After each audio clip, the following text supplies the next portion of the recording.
Yeah. Hey everybody out there in Facebook land and YouTube and Twitch and all the live stream worlds. We are here at Gallery 613 with our good friend Cory Anderson for the Cave Collective Story and Song series. We're going to get started with some stories here pretty soon. Yes. But first I want to introduce Jay, one of the co-owners of Gallery 613, to talk a little bit about the space. So Jay, come on up. Thank you, Dexter and Cory. This is a lot of fun to bring into the art gallery some acoustic art. So we want to thank Dexter and Natalie at Cave Collective because they're really this asset, this cultural asset here in Rapid City that's bringing together all kinds of artists and art forms and mediums. So just a little bit about Gallery 613. We're all Black Hills artists here in the gallery. Greg Geiger and myself are the owners of the gallery, and we wanted to provide an experience by artists for artists so that the local area artists have a place to sell and present their art. So that's what Gallery 613 is, and tonight we are very honored to have Cory Anderson as our acoustic guest here in the gallery. Thank you, Cory. Thank you. I'm likewise honored. Let's turn off. Thank you, and hello to everybody out there in the virtual land. I am Cory Anderson, and I've got some songs for you. This first one, I've played it so many times that I've forgotten the title of it off the top of my head. Is your mic on? It should be. Yep. Sorry. Can you hear it better now? We're good. Oh yeah, the title escapes me, but it's one of my staples in my set lists that I've been known to play. It's been kind of odd having this much of a break from regular live performance. Current times they are changing, somebody said. But this one's, there's a line in this song that says, "The world is burning, but open your heart to the beauty, because you might find a peaceful patch of ice." Because amongst the burning trees and all this stuff and the crazy world and stuff that you can't control, you might be able to find that oasis. And maybe it's a patch of ice, which sometimes isn't usually an oasis of sorts, but if you're surrounded by flames, it might be the perfect lake to be on, you know? But it's just, and then also it's about the world, it keeps on turning no matter what. So here's that first song.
this next one, and I guess maybe we'll talk more about the songs in the Q&A section. I'll move into the next song. And this one's called Questions.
That song, being Questions, is kind of like the backbone of that whole tune. There is just kind of the eternal questions that you'll always have about life. You know, why did this person in my life have to go too soon? You know, why did this never happen in my life? So on and so forth. The questions that you'll probably never have the answers to. The cosmic questions. You know. Next one here, we're going to delve into the cryptic, mystical territory.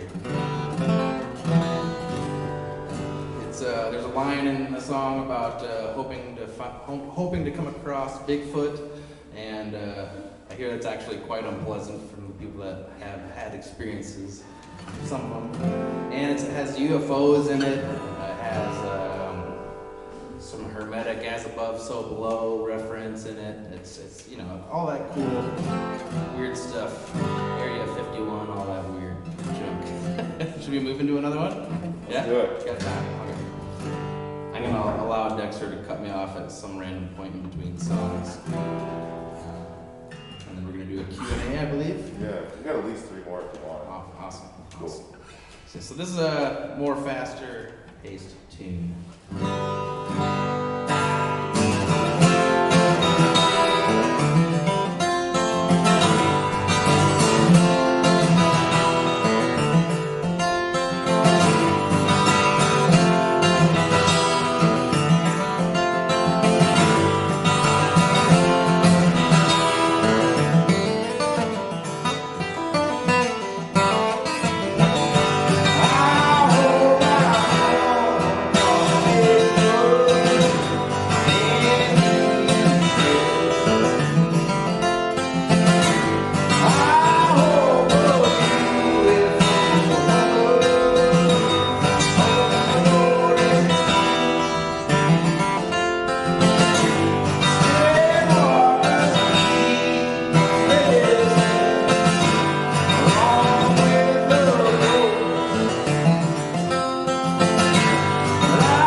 other woods in this gallery. It's a very nice collection that we have at 613, and so it's very nice to be here. Once again, I'll just throw that out there. It's awesome to play some music for once. It's kind of a weird feeling. But one more, two more? One more. Good call. Dealer's choice. Dealer's choice. I'm gonna say let's shoot for one more. All right. This one's called Ten of Diamonds.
the virtual world.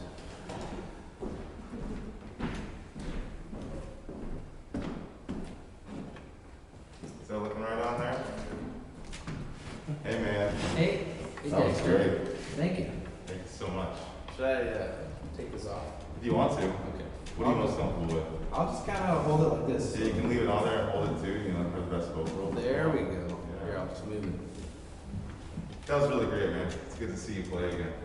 It's great to play. It's been kind of weird just being dormant for a while, but then also I think it kind of helps everybody's individual creative art, you know, incubate in some weird fashion, you know, since they can't just like throw it out there like they normally would, you know. Right, yeah. I mean, it's been said that the best art comes out of pain. So I would imagine that 2021 should have a lot of really great art. For sure, yeah. A renaissance of sorts should come out of this. Yes. I think. I'm glad you share my optimism. It has to, right? I agree. So, Cory, you have a really cool story tied to Cave Collective.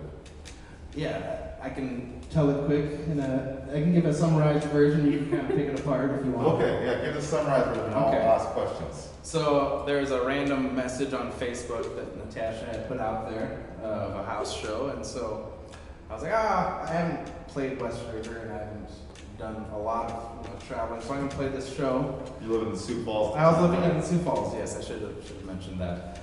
East River, the rivalry, you know.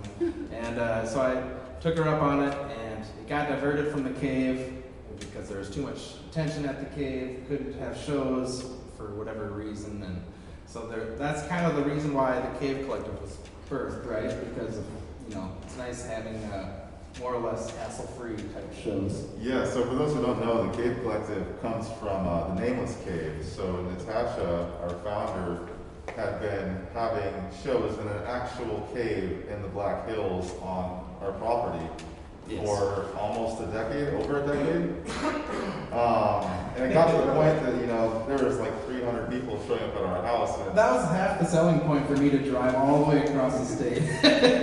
And then I found a special lady, my wife Colleen. I met her at that first house show too, so it's kind of, I don't know, that's a story about a girl, so to speak, you know, traveling and then eventually moving, so I didn't have to, you know, drive 5 hours all the time to come out here on this beautiful side of the state. I also went to college out here. Okay. Yeah. So that's my connection, my other connection. For 1 year. Where at? BH. Okay. Spearfish. What were you studying? I was studying a lot of just kind of freedom and hiking and not schoolwork, which is, I don't advise because you're going to have some debt to take care of nonetheless. You can do that without the schoolwork. You know. If that makes sense. How long after you played that show did you wind up moving out here? I'm bad with days, but I'd say, I don't know, does it seemed like maybe 5 months. Oh, so it wasn't long It enough. wasn't, that's what it seems like in my head at least, because I didn't make too many trips out here before I decided this isn't going to work, I just have to move. So Well, I think that's it was really awesome. really quick. And you guys are still together with your dog, Kay? We are, and we have a nice little home, and yes, the healer, Kay, the infamous healer. She's in a song of mine that you didn't hear tonight, but Really? should have maybe played it. Well, But oh well. we'll have it on the sequel. So, one of my favorite questions to ask people is, this is especially, I'm looking forward to your answer because a lot of folks who play out here grew up out here, or have lived out here for a very long period of time. But you came from the Sioux Falls and East River music scene Right. and came out here. And so, my question for you is, how has the Black Hills influenced your songwriting or creative output?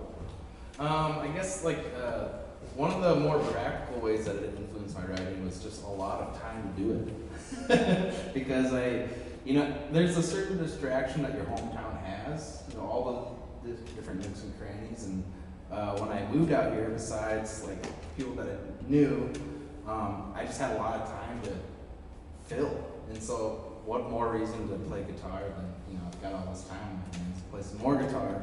And also I guess the impact that it's had on my writing I wouldn't have written a song about Bigfoot on Norris Peak Road, which is a road in not too far from Johnson Siding actually. But I don't know. I guess it's more. My songwriting seems more more well-rounded, I guess, somehow. Being amongst hills and trees, and I don't know, it's so flat. It's so flat.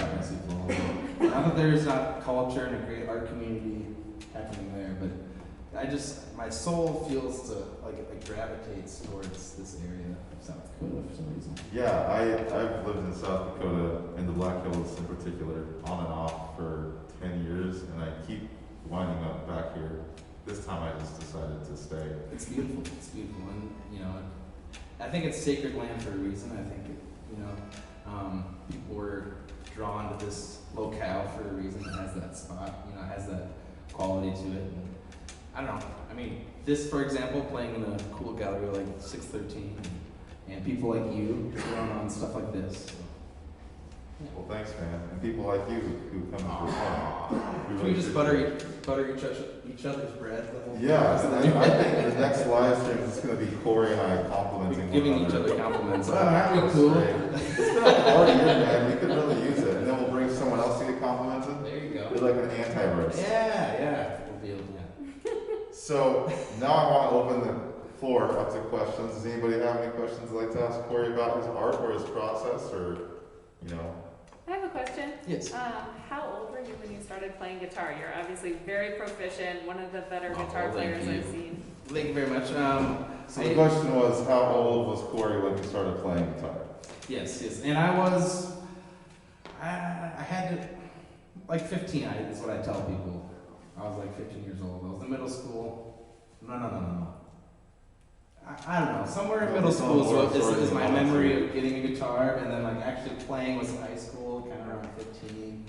And then I kind of was slack about how disciplined I was at it. At first was not very good, but I eventually kind of you develop the discipline, or it develops you.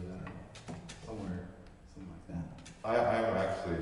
I'm terrified of being asked the question that you just asked, because I've also been playing guitar since I was 15. Okay. But if you hear me play, it doesn't sound like someone who's been honing their craft for 16 years. And when I was like in my early 20s, I was like, oh yeah, I've been playing guitar for 7 or 8 years, and that was all right. But there comes a point. I lack discipline. That's the problem. I wouldn't say you lack discipline. You just have a different skill set, like in a different genre of music. It seems like you have more of an alternative, kind of like punk.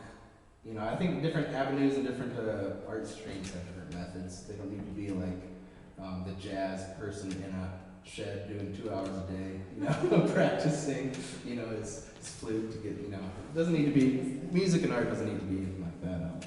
But if that answers the question. Can you tell me more nice things about me? Does anybody else have any other questions for Cory?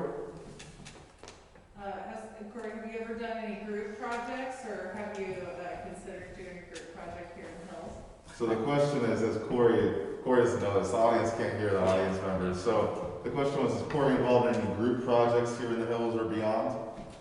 I have teamed up just like randomly for shows, like if somebody I know, a friend is in town, but I haven't put down a solid duo or trio or any group out here yet, but I'm definitely open to that in the future, collabing with, or actually forming a group. I'm also in a band that's it's a duo. It's me and a banjo player, Mateo Sandoval. He's all the way in Spain though, so we haven't really been able to play. And we're playing separately and in contact, but it's not the same as practicing with a buddy in the same room. And with the weird climate that we're in today, we'll put out another album for sure. What's that band called? Oh yeah, the Swaths. So it's Swaths. It's hard to say out loud. We discovered that after we created the band because it's like you have a lisp or something, and if you haven't swallowed like I haven't,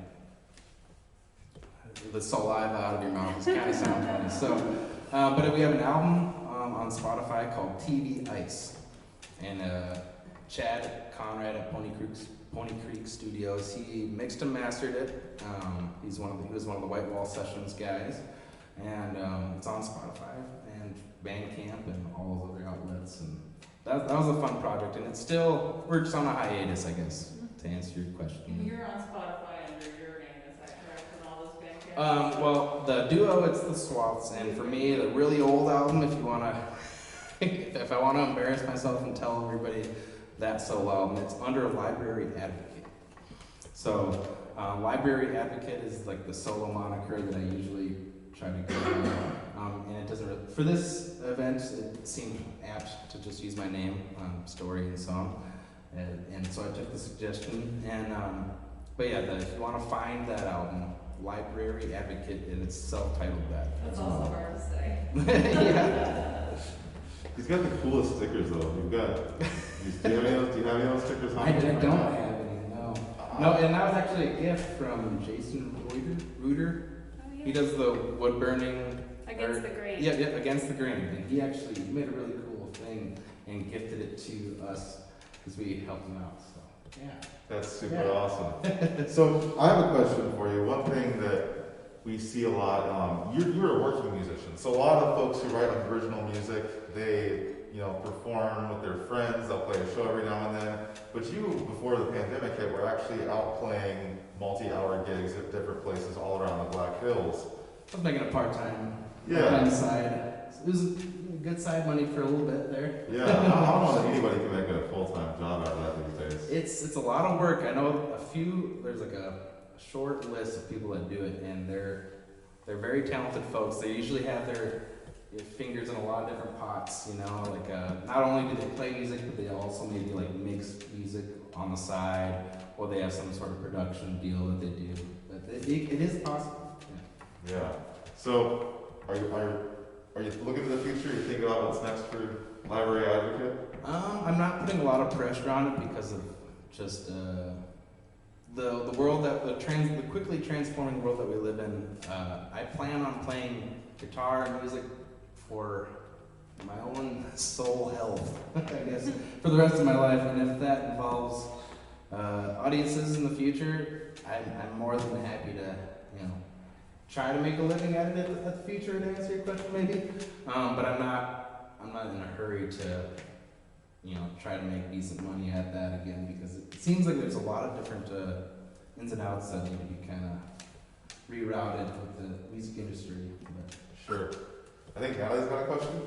Yeah, so when you're not playing music, what other things do you do for your soul health? For my soul health, I like to read, and meditation's good when you're on top of that. I'm not always on top of that, and I just continually seeking inspiration. I guess I like to walk with Kay, my doggie, out in nature, and just kind of breathing in some of that fresh air, and just go, Somebody I heard once on a different podcast, where like if you want to have something to offer to people, or something or if you're speaking artistically in any way, like it kind of helps to have had an experience of some kind, so you're not just like talking about something, but it's more of like you're trying to be a conduit to whatever emotion or whatever you were doing at the time, or whatever, so it's, if that kind of went off the rails in my head really quick, but Conduit is literally my very favorite word to describe songwriting. And I get a lot of crazy looks when I'm like, I'm a conduit. Yeah. People don't like that. They get really uncomfortable. There was a band in Sioux Falls. Darn it! I like the Conduit music or something. It was my friend Alex Olson. He played keys for it, but John Coltrane was into that, how he thought like the saxophone was like a conduit to his spiritual, life source of sorts, and anything in your life can, I think, bring that. I think that's what art to me is all about, is that there's the ethereal plane, there's whatever's just beyond this existence, and a lot of people that have different opinions about what it is, but I think the closest we get to it on a daily basis is through art. Yeah. When you hear a song on the radio, when you watch a movie that moves you. Or you see a vessel in an art gallery, and not only does it can contain and hold water, it has like an actual purpose, but then also it's like, it was, molded artistically by that particular artist, and it has a certain feel and look to it. And, yeah. Do you feel like there's a certain amount of that that's been lost right now, and that might be contributing to what's happening in society these days? I think there's been just the consumerism and capitalistic culture kind of has a tendency towards things, and that's naturally the byproduct of funneling, or for profits being the be-all end-all. I think the byproduct of that is a disconnect from your fellow humanity and just what makes you as a human thrive. I think there's bound to be some disconnects along the way if profit's the end motive and it's the supreme motive, and I don't know. I think we've backed ourselves into a lot of corners, with like just how we treat the planet and everything like that. So. That's what I'm really hoping for. We talked about a potential art renaissance in 2021, and what I'm really hoping for is that people who've been stuck at home and unable to go to art galleries, unable to go to live concerts, unable to really support the arts financially, when they see what the world is like without those things, I'm really hoping to see a lot more support, not just people showing up to shows, but paying for things. Yeah. Art for so long, I mean, it's hard to commodify your art. It's hard to make a living because people don't place a value on it like they should. I think a lot of artists too, will always, even some of the best ones out there don't always want to put up. It's hard to market yourself or market your art, because on one hand you want it to be this blood, sweat, and tears thing, look at this beautiful thing I made for you, Then also that costs some money to make, and I need to eat some lunch and some dinner, So it's there's this weird there's this weird component to it, because to make a living off of art it doesn't have to be soul sucking, but it can feel that way, and it can feel it's hard to get to a spot where you're making a living off it, but then also feel rejuvenated from it too. I don't know. I think that's I think of art in terms of doing the right thing, that it's the right thing to do whether there's a tangible reward at the end of the day. Yeah. And there's a certain amount of personal satisfaction with both doing the right thing and creating art, that even if you don't see the response you were hoping for, you still know that it was time well spent. Yeah. And I think any true artist doing their thing, it just kind of naturally ends up doing it anyhow. Yeah. Even maybe begrudgingly, and hopefully they can laugh at that too, But there's just a drive to make things sometimes, the grandpa in his shed doing, building a chair or something, The art's gonna come out, but Yeah. some days are better than others. Yeah. Does anybody else have any questions they want to ask Cory? Cory, any last words? I just want to thank the gallery and thank you, Dexter, and everybody involved. And it's just a good experience, and thank you. Thank you so much, Cory. Really appreciate it. Thanks for everyone out there on Facebook and YouTube and all the live stream social medias who tuned in. We're going to be with Clayton Ryan next week at Henry Roy Photography.